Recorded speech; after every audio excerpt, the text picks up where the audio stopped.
a emancipação feminina e a relação sistêmica do equilíbrio nos relacionamentos.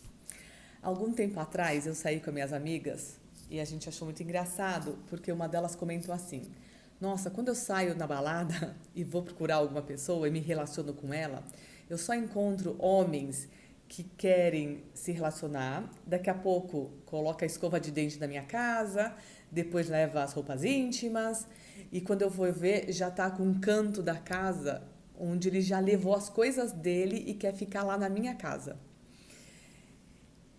E aí, antes de falar um pouco sobre a questão do equilíbrio nesses relacionamentos, eu vou falar um pouco da emancipação feminina, né? O que aconteceu para a gente chegar a este ponto nos nossos relacionamentos? Pela história, a mulher entra no mercado de trabalho na Primeira Guerra Mundial. Ela vai lá para substituir esses homens.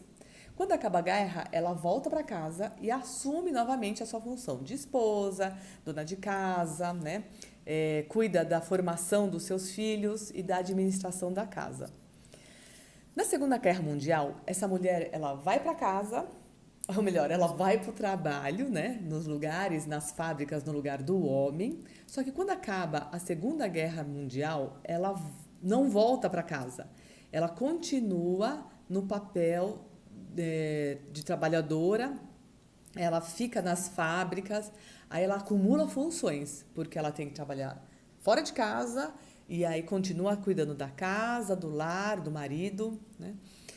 Na década de 60 e 70, a gente fala que é o ano da ruptura. Por quê? Vem a descoberta da pílula anticoncepcional, então acaba dando maior liberdade sexual para essa mulher. Vem a lei do divórcio, então ela acaba também tendo maior autonomia para sair do relacionamento, começam a ter uma vida solteira, né? Então você vê várias mulheres que já foram casadas e acabam ficando solteiras. Nos anos 80, a gente fala que é o ano da celebração, porque elas começam a ficar mais escolarizadas do que os homens.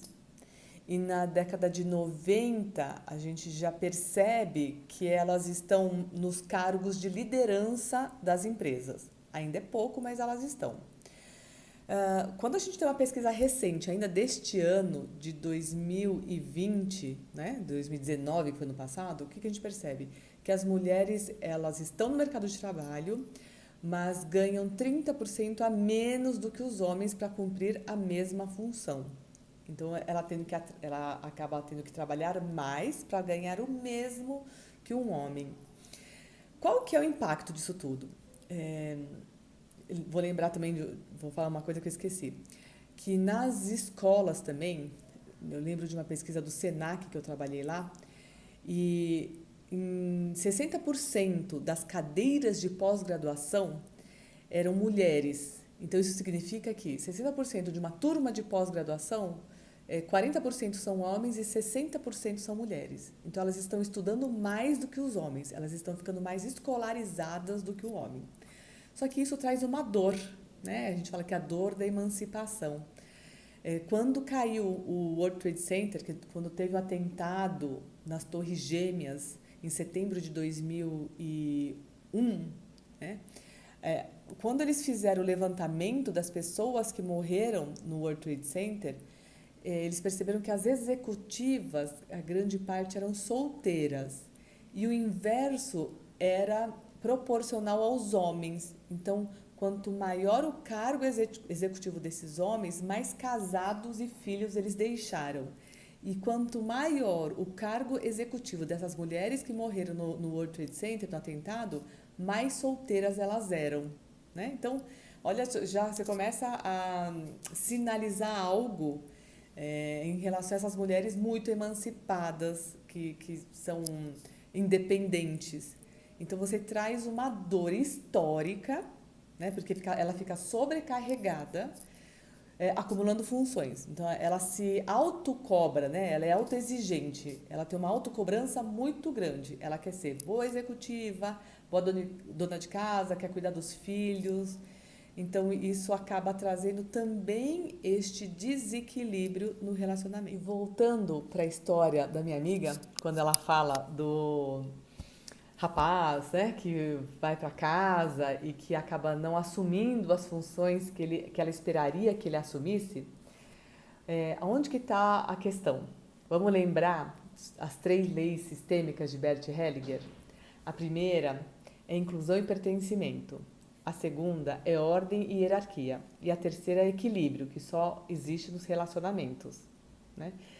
Contando toda essa história da emancipação feminina, eu vou fazer uma analogia, uma comparação com a primeira lei, que é a lei de inclusão e pertencimento.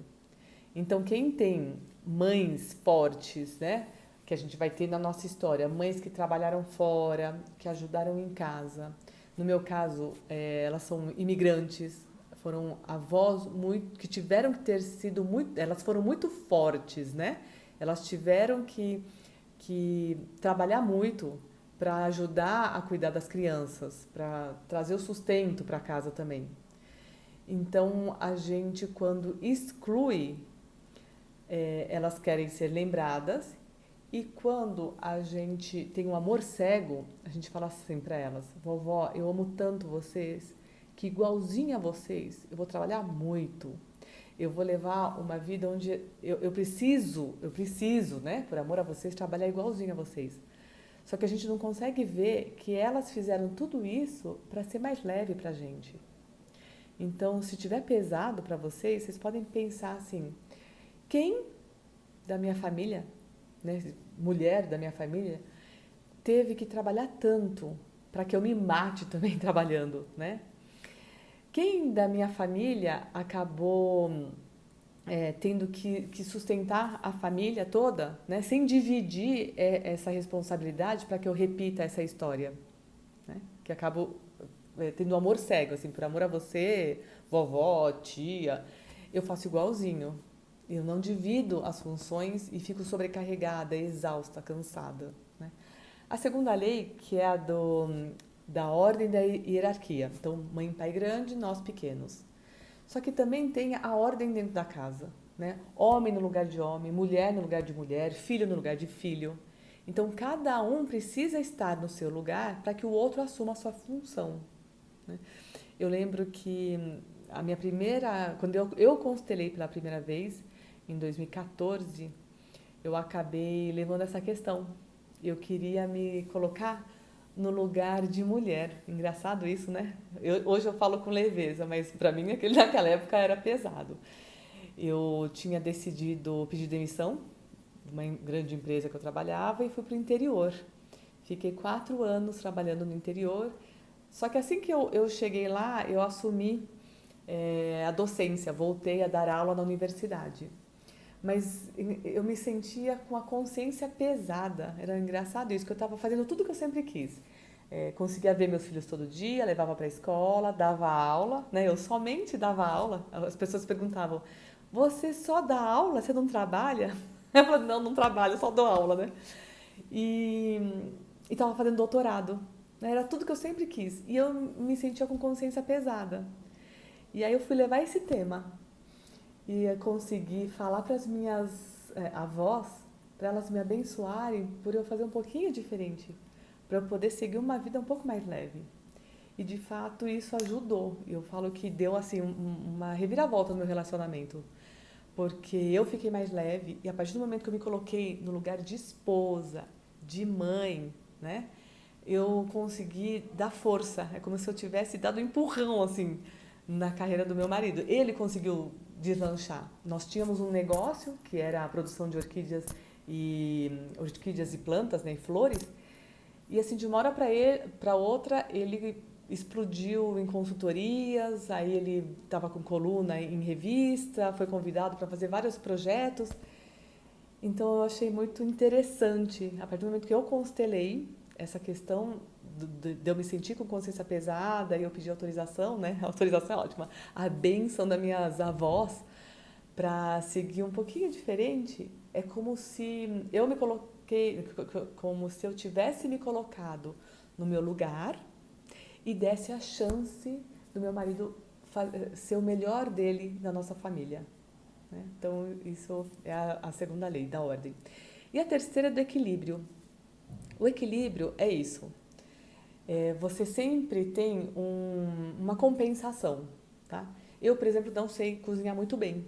Então, eu vou dar o meu exemplo, cada um tem que achar qual que é o teu equilíbrio. Então, eu não sei cozinhar muito bem, e aí, quando eu vejo, eu sou a auxiliar do Marcelo na cozinha, né? Então, eu faço as coisas, mas quem cozinha é ele, e aí eu lavo a louça. É o meu jeito de compensar, né? Eu já dei algumas vezes algum exemplo, assim, às vezes eu chego tarde do trabalho, aí quando eu chego aqui, o Marcelo já fez a lição com as crianças, né? Porque ele trabalha aqui perto, é consultor, ele que faz o horário dele, então é muito mais flexível do que o meu. Então ele já consegue adiantar as coisas, já tinha, às vezes fez o jantar, né? E aí quando eu chego, tá tudo ok. E aí, pra eu compensar, o que eu faço? Que eu sei que ele adora é uma massagem. Então eu faço a massagem pra ele e aí ele fica feliz, né? Então assim, cada um vai ter que achar o teu jeito de compensar, né? Pra que esse relacionamento entre no equilíbrio e não fique pesado pra ninguém. Eu, um outro exemplo foi sobre a parte financeira. As nossas duas famílias, né, tanto da parte dele quanto a minha, as mães cuidavam da parte financeira. E o que eu fiz? Eu acabei, há pouco tempo, né, o Marcelo assumiu toda a parte financeira. E o meu sentimento era esse, era de consciência pesada. Por quê? Apesar de eu ficar mais tranquila e leve, né? Eu ficava com a consciência pesada. É como se eu não tivesse me dando o suficiente, né? É como se eu perdesse um pouco o controle, né? E na verdade isso me trouxe mais tranquilidade. Então assim, isso tudo para trazer esses exemplos de como a emancipação feminina acabou deixando um pouquinho pesado para algumas mulheres, né? Mas que a gente pode sim fazer um esforço e trazer e ter uma consciência disso, sabendo que não existe certo e errado. Não vamos julgar nada aqui, né? Não existe certo e errado, mas existem essas três leis sistêmicas, né? Que a gente consegue aplicar no nosso dia a dia e com essa consciência trazer mais leveza, mais fluidez, mais equilíbrio e abundância mesmo para nossa família, né? Para nossas vidas. Agora eu te vejo, Marie, relação sistêmica.